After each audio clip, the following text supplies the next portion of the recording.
mendongeng, menceritakan, meringkaskan, menceritakan kembali apa yang saya baca dari eh, sebuah artikel dari Harvard Business Review. Mungkin kalau teman-teman mau baca artikel aslinya, silahkan bisa langsung dibaca, tapi bisa bikin akun dulu. Nah, ini mungkin lebih simpel karena sudah saya baca, kemudian saya rangkumkan, saya pilihkan yang penting-penting aja, yang mungkin bisa kita ambil dan bisa kita terapkan di klinik kita.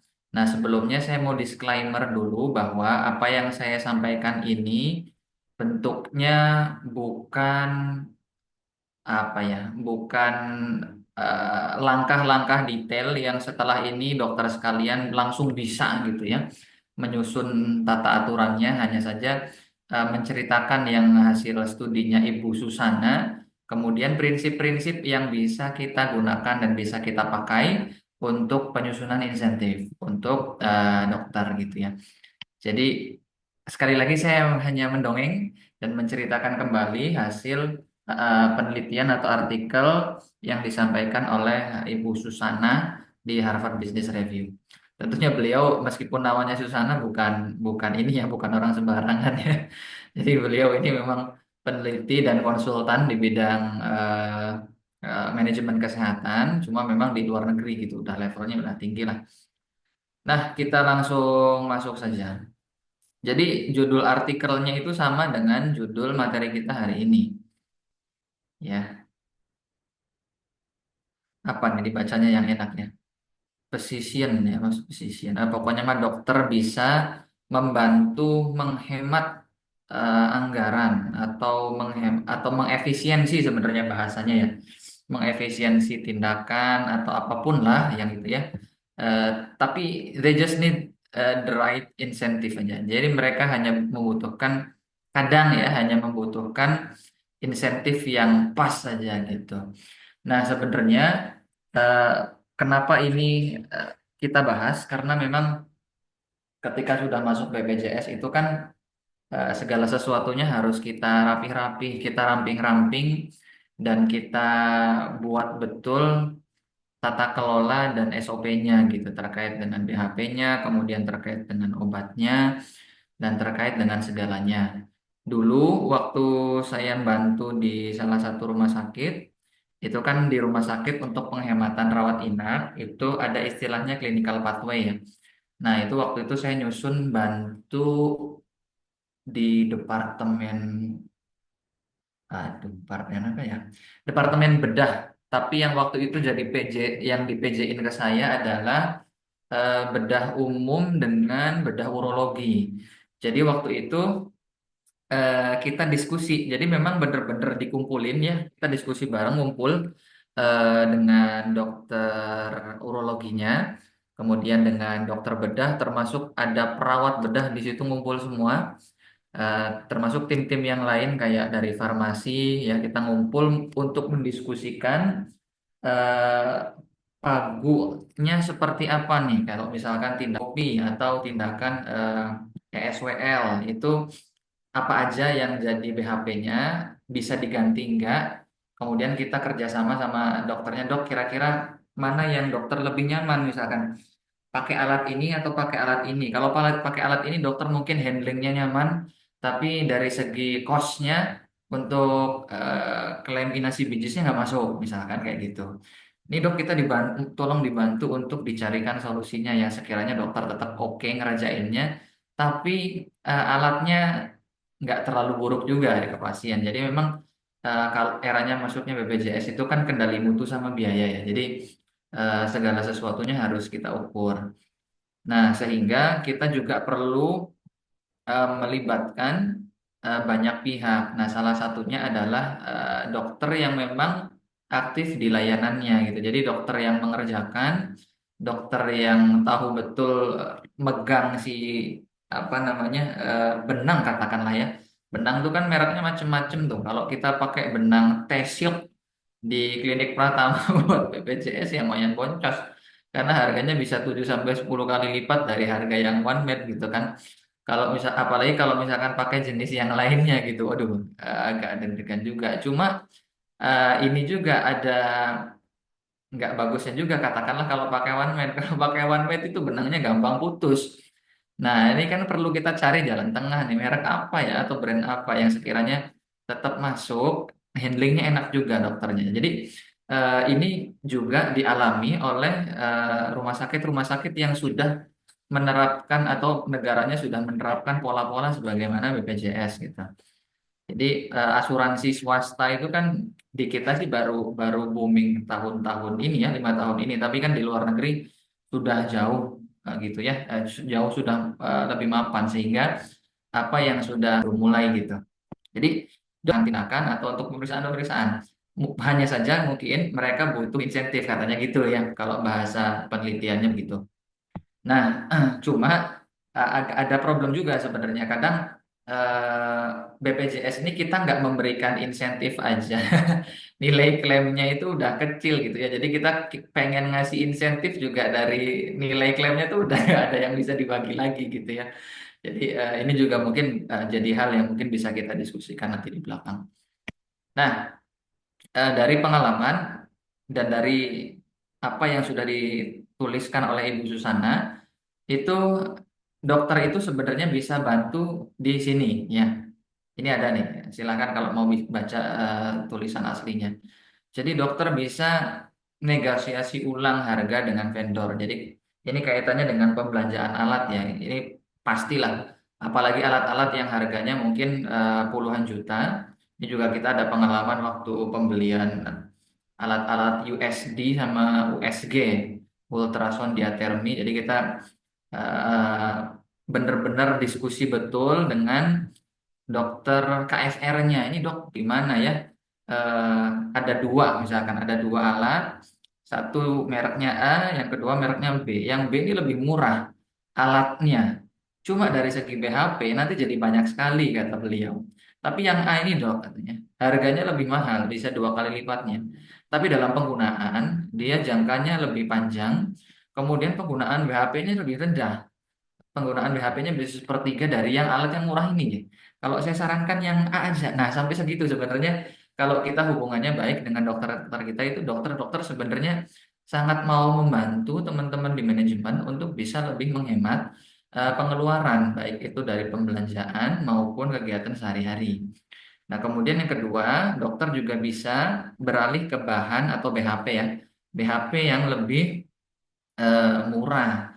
Cuma memang dari segi nggak hanya murah, tapi dokter juga merasa handlingnya nyaman. Kemudian dokter juga bisa kita ajak diskusi untuk membuat standarisasi obat dan efisiensi pemeriksaan lab. Jadi clinical pathway-nya itu bisa kita ajak gitu ya.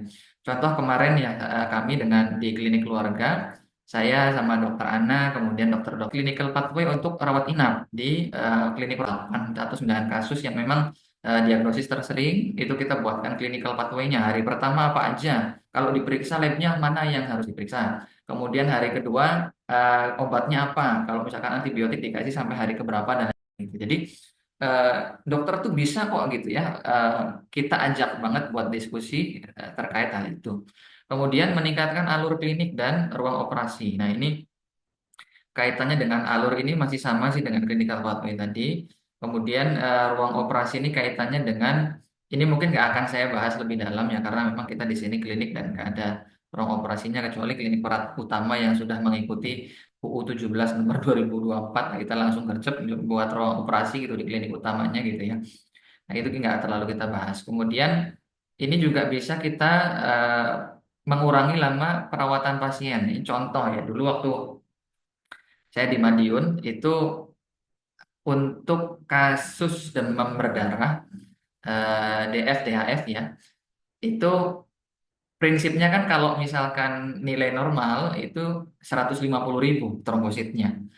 Hanya saja dari apa namanya studi yang dilakukan, kemudian tren, kemudian yang sudah memang terbukti gitu secara klinis, dokter anak berpendapat begini, dok, ini kita nggak perlu nunggu sampai 150.000. Cukup kalau sudah ada 2 kali kenaikan trombosit, pasien kita pulangkan. Kalau KU-nya bagus. Nah, akhirnya ya kita bisa jadi menghemat ya, menghemat untuk dana inasi bijisnya gitu atau dana klaimnya. Nah, ini menarik kok sebenarnya ya. Kalau benar-benar dokter tuh kita ajak diskusi tuh ada aja gitu poin-poin yang eh, mungkin kita nggak kepikiran gitu sebelumnya. Kemudian mengubah perawatan pasca rawat inap. Nah, ini juga bisa juga kita diskusikan dan bisa kita perbaiki ya. Cuma memang ada dengan adanya regulasi BPJS yang baru khususnya misalkan di rumah sakit itu mungkin jadi beda lagi gitu ya apa namanya alur-alurnya. Jadi kita yang nomor terakhir ini nggak akan kita bahas. Nah, ada dua prinsip atau dua jenis insentif yang bisa diberikan menurut studi si Ibu Susana ini. Jadi ada insentif yang sifatnya narrow, ada insentif yang sifatnya broad. Narrow itu sempit, broad itu umum. Jadi ada mana yang lebih baik? Jawabannya case by case dan bisa digunakan dikombinasikan bersama. Contoh kalau yang narrow itu memang dia insentif apabila bisa melakukan efisiensi pada tindakan-tindakan khusus yang memang agak kosnya besar.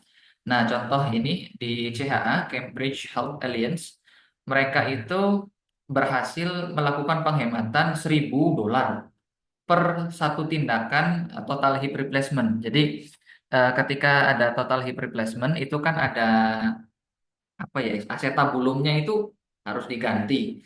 Nah, asetabulumnya ini harganya macam-macam. Jadi setelah dilakukan studi yang ada meta analisis systematic review ternyata yang mahal itu meskipun mungkin lebih handlingnya lebih nyaman bagi para dokter-dokter di CHA ini itu tidak lebih menguntungkan atau apa ya efikasi terhadap pasien itu sama aja gitu. Jadi akhirnya dengan diskusi yang baik itu antar manajemen dengan operatornya itu dipilihlah bentuk asetabulum atau alat yang dia itu harganya lebih oke dari segi klaim yang ada di sana gitu sehingga bisa dilakukan efisiensi $1.000 per tindakan. Jadi bayangkan $1.000 itu kalau dikalikan sekarang 16.000 ya rupiahnya jadi 16 juta itu kan lumayan sekali ya. Untuk operasinya itu kita ngehemat 16 juta kan luar biasa. Cuma ya jangan harap lah di BPJS sekarang ini. Kemudian ada juga yang sifatnya broad. Broad ini jenis insentifnya itu lebih umum gitu ya. Bentuknya dia apa ya kendali mutu dan biaya yang sifatnya umum sekali. Contoh misalkan kalau di klinik BPJS itu ada istilah kos per pasien. Jadi pasien itu satu kali datang itu rata-rata habisin berapa sih dari kapitasi ya? Berapa ribu sih gitu. Kapitasinya misalkan per kepala 12.000. Nah, ini satu orang itu dia menghabiskan berapa gitu dari apakah lebih dari 12.000 atau bisa di bawahnya. Nah, ini saya ada pengalaman ya yang broad ini. Jadi waktu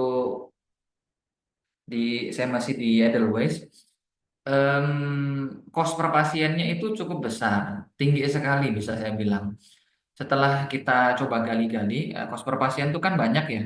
Ada yang kos obat, ada kos tindakan per pasien, ada kos lab per pasien dan macam-macam. Nah, setelah kita analisis, itu ternyata kos per pasiennya cukup tinggi gitu. Yang bikin kos per pasiennya cukup tinggi itu di layanan gigi. Akhirnya kita buat kebijakan baru untuk terkait dengan jasa medis, kemudian hitung-hitungan yang itulah ya detail-detailnya ya. Kita coba atur ulang gitu. Karena dengan kapitasi yang waktu itu masih di bawah 5.000, kalau menggunakan sistem insentifnya itu bukan sistem intensif, sistem pembayaran jasa medisnya itu terlalu seperti itu udah ngikuti pola yang seharusnya klinik yang kapitasinya udah 12.000 gitu. Jadi nggak cocok nih dari segi efisiensi untuk dikapitasi di bawah itu gitu. Jadi kita ubah, akhirnya cost per pasiennya turun teman-teman. Ya dari yang sebelumnya, aduh berapa ya, saya lupa ya, soalnya kejadiannya udah 2 tahun lalu kayaknya ya. Mungkin kurang lebih kisaran 15.000 atau 17.000 ya untuk yang layanan umum. Jadi kurang lebih di kisaran 10.000 atau 11.000 gitu lupa saya.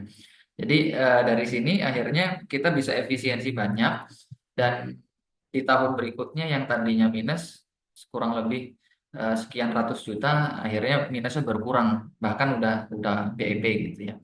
Karena waktu itu ada pembenahan di efisiensi di situ.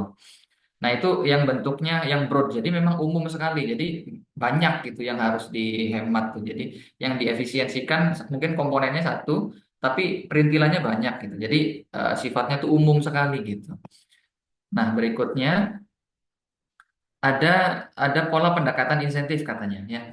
Ada yang bentuknya individu, ada yang bentuknya team base. Nah, individu ini misalkan ya sama kayak tadi ya. Jadi memang kita melihatnya dokter per dokter gitu. Dokter ini bisa mengefisiensi berapa nih dari total klaimnya. Katakanlah klaim yang rawat inap pertama ya 300.000 ya. Dia penggunaan obat-obatannya seefisien apa gitu dibandingkan dengan dokter yang B. Ada juga yang pendekatan insentif yang sifatnya team base. Nah, team base ini jadi nanti insentifnya dibagi rata kepada seluruh timnya. Nah, kita yang tim base ini baru mau mencoba memulai untuk yang tim base. Cuma memang bentuknya bukan efisiensi, tapi untuk mencapai target bed occupation ratio bornya.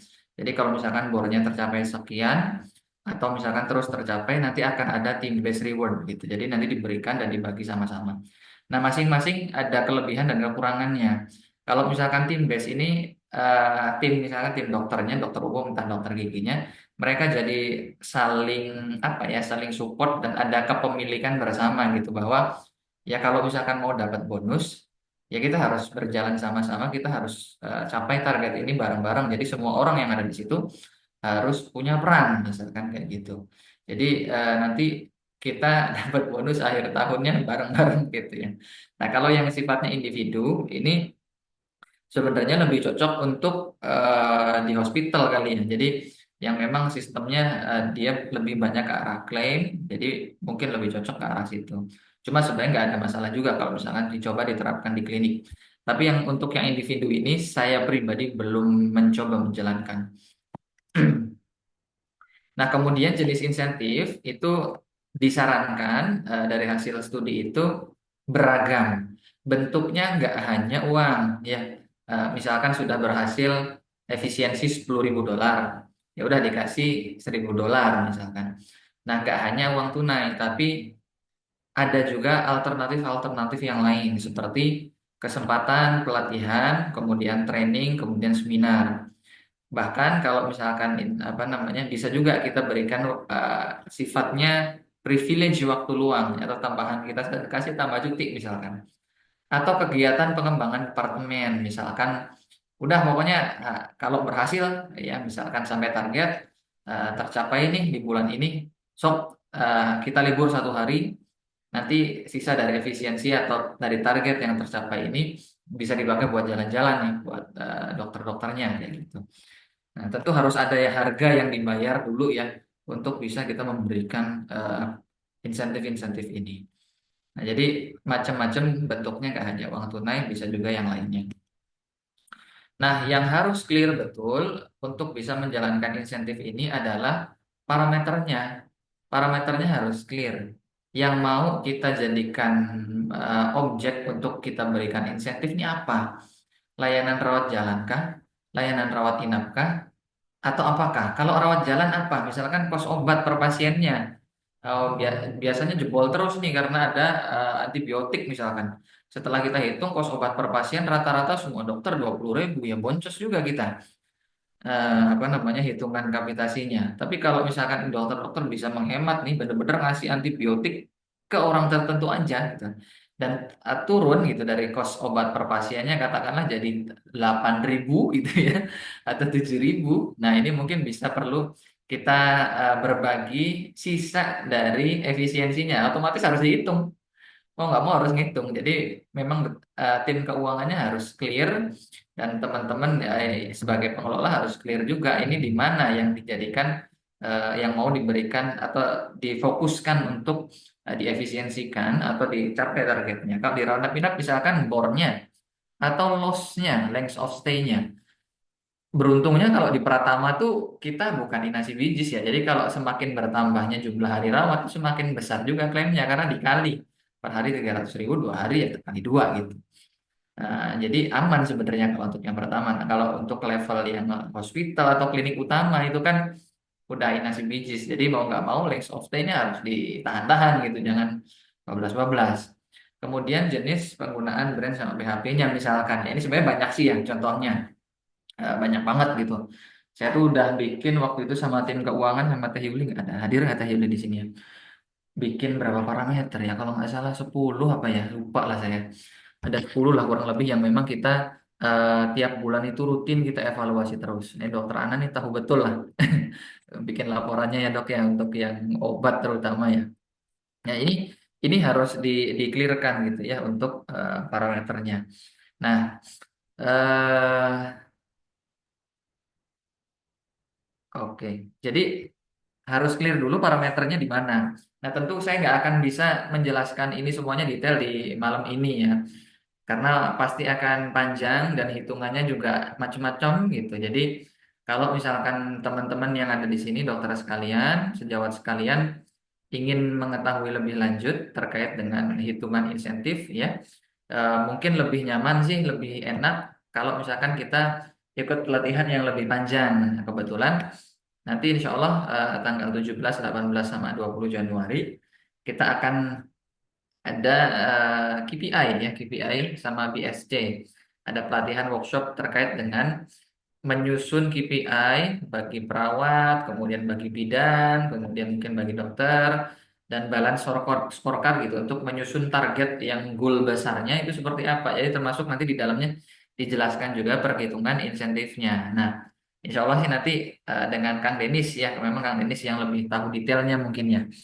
Jadi gitu dulu mungkin yang dapat saya sampaikan. Kalau teman-teman pengen tahu lebih lanjut dan lebih dalam terkait dengan materi ini, maka silahkan bisa hubungi admin Mentor Klinik ya Teh Nabila. Atau bisa japri aja, atau bisa bilang aja di grup kayak gimana ya. Mungkin gitu dulu Kang Rifki atas apa yang saya sampaikan teman-teman sekalian, hatur nuhun. Saya cukupkan. Wassalamualaikum warahmatullahi wabarakatuh. Waalaikumsalam warahmatullahi wabarakatuh. Terima kasih Dr. Rahman atas penyampaian materinya sangat luar biasa sekali. Boleh rekan-rekan jika ada yang ditanyakan silahkan raise hand di open mic ataupun tulis pertanyaannya di kolom chat. Oke, silahkan rekan-rekan bila ada yang ingin ditanyakan atau ingin ada sharing-sharing juga nih gitu kan kepada rekan-rekan yang lain. Ada yang mau ditanyakan nih. Oke, boleh silahkan Bu Mimin. Iya, ini mengenai nanti tanggal 17 itu waktunya dari jam berapa sampai jam berapa ya? Nah, jam berapa Kang Rifki? Nah, mungkin untuk informasi lebih lanjut nanti bisa di follow up oleh tim admin ya, Bu. Kebetulan saya kurang tahu untuk informasinya seperti itu. Oh ya, belum ada ini ya, belum ada rencananya, jam-jamnya. Sebetulnya sudah ada gitu. Paling nanti untuk informasinya saya kurang tahu nih, Bu. Itu karena Hmm, ya seperti itu. Paling nanti saya langsung infokan ya, Bu ya, jika ya, siap. sudah ada infonya. Baik. Siap, makasih. Ya, sama-sama Ibu. Oke, yang lain ada yang ditanyakan terkait insentif-insentif ataupun yang tadi dibahas besar dengan Dr. Rahman? Silahkan di resen ataupun ditulis di kolom chat untuk pertanyaannya. Jadi kalau nggak ada yang nanya nih kadang deg-degan Kang Rifki antara memang paham atau malah apa yang saya sampaikan bikin bingung. Tapi semoga sih paham semua ya. Jadi kalau bingung-bingung bisa kita diskusikan di grup. Kalau nggak ada sih Alhamdulillah Kang Rifki, aku bisa pulang. Baik dok. Oke, ini eh, cukup nih rekan-rekan. Ada yang tanyakan? Atau ini nih udah ada join nih Kang Denis nih. Kang Denis, halo. Ya Kang Rifki saya udah cabut. Oke, oke. Baik rekan-rekan. Jika tidak ditanyakan, cukup. Udah jelas nih atau udah paham nih terkait apa yang tadi dibahas oleh Dr. Rahman.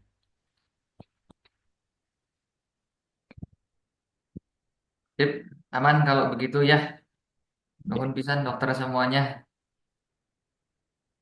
Oke, ini Kang Denis mencoba untuk masuk lagi nih dok. Kita tunggu sebentar ya dok ya. Oh iya, siap, Mangga.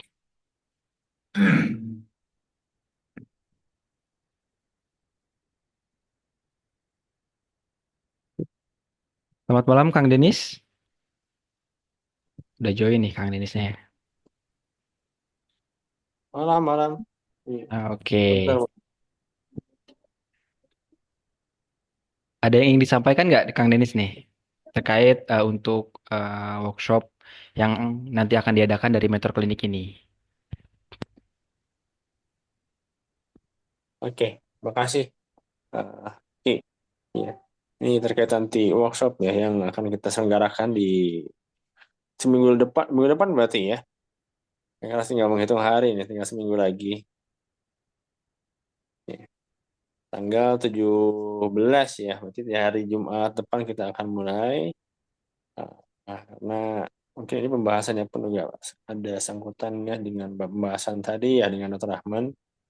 Ah, sebetulnya ini menjadi dasar kita untuk menilai ataupun juga melihat performance tim kita ya ataupun juga klinik kita sudah sejauh mana klinik kita sesuai dengan apa yang kita harapkan. Tambah sekarang mumpung di awal tahun ya di 2025 ini adalah momen yang tepat untuk sama-sama kita setup ulang, kita buat rencana, buat planning dan buat alat juga untuk monitoring untuk melihat sejauh mana pencapaian kita. Pada akhirnya ini implementasinya kita juga bisa terapkan di insentif bonus bahkan mungkin kenaikan gaji tahunan. Ya. Nah, syaratnya nanti kita akan sama-sama bahas terkait bagaimana kita untuk menentuan target kaupun sesuai dengan visi misi yang sudah dibuat. Kemudian bentar ya, izin saya on cam off cam ya karena ini posisi masih ada kegiatan juga. Terus itu juga sama-sama belajar metode Jablang Scorecard yang kita pakai untuk apa salah satu metode yang kita gunakan untuk membuat ataupun ya, untuk membuat strategi di perusahaan agar bisa terukur. Dan pada akhirnya kita juga akan turunkan menjadi KPI baik itu di perusahaan maupun di individu. Ya. Nah, pada akhirnya kita pun juga akan belajar ya. Kita sama-sama praktek langsung bagaimana membuat KPI dan kita juga akan siapkan nanti tools-tools untuk monitoring ya ataupun dashboard untuk monitoring seberapa berhasil ataupun pencapaian kita sejauh mana pencapaian KPI kita mulai dari KPI individu maupun KPI perusahaan dengan terus monitoring yang nanti akan kita siapkan. Ya, kurang lebihnya seperti itu. Gitu ya. Mungkin nanti detailnya kita juga akan sampaikan di grup ya, kita rundownnya. Gambarannya, yang pasti mumpung di awal tahun, ya biasanya setiap awal tahun kita akan mulai setting-setting, ya mau dibawa kemana perusahaan kita di tahun ini. Itu Ki, gambarannya Ki. Oke, luar biasa sekali ya. Terima kasih Kang Enis. Nah, itu ya untuk rekan-rekan. Mungkin hanya secuil informasi gitu kan yang Kang Anies share terkait workshop nanti jika teman-teman emang tertarik untuk ikut nih ikut join untuk asal workshop nanti silahkan tuh saya udah kirim di chat untuk WA link ya jadi nanti tinggal hubungi aja Teh Nabila kalau misalnya emang ada yang tanyakan silahkan tanya-tanya dulu ke Mbak Nabila oke seperti itu oke Kang Denis cukup ada lagi yang ingin sampaikan oke Ini workshopnya agak panjang ya, agak panjang, 3 hari, karena kita akan belajar kupas tuntas ya. Dan pada akhirnya bukan cuma training aja, ya bukan cuma belajar aja, tapi bagaimana apa yang kita buat ini bisa terimplementasi di klinik masing-masing. Jadi supaya nggak menguap begitu aja, karena sayang kalau itu cuma belajar aja dan tidak terimplementasi kan sayang ya. Makanya selama 3 hari ini, hari pertama kita akan belajar secara teori konsep-konsep ya. Dan nanti di hari keduanya akan diberikan eh, tugas untuk membuat KPI di masing-masing perusahaan dan diskusi juga. Untuk di hari ketiganya teman-teman nanti akan diminta untuk presentasi atau menjelaskan apa yang sudah dibuatnya ya Pak, terutama KPI yang sudah dibuat. Nah, pada akhirnya nanti kita pun juga akan dampingi ya dan monitor eh, perjalanan si KPI di masing-masing klinik. Makasih Ki. Oke, baik. Terima kasih Kang atas penjelasannya terkait kegiatan apa aja gitu ya yang akan dilaksanakan pada workshop nanti. Oke, oh ini Dokter Rahman udah live ya. Oke, mungkin kita cukupkan untuk seminar kali ini. Mungkin tadi ada beberapa ini ya, ada beberapa poin penting yang tadi Dokter Rahman udah bahas untuk seminar kali ini terkait dokter bisa ngebantu apa gitu kan untuk dari mulai cost reduction, dari mulai jenis insentif, dijelaskan juga tadi ada narrow dan juga broad terkait juga pendekatan insentif ya dari mulai individu ataupun tim. Dan juga tadi juga dijelaskan terkait jenis-jenis insentifnya dan juga parameternya untuk insentifnya tuh harus clear juga. Tadi udah dibahas oleh Dokter Rahman.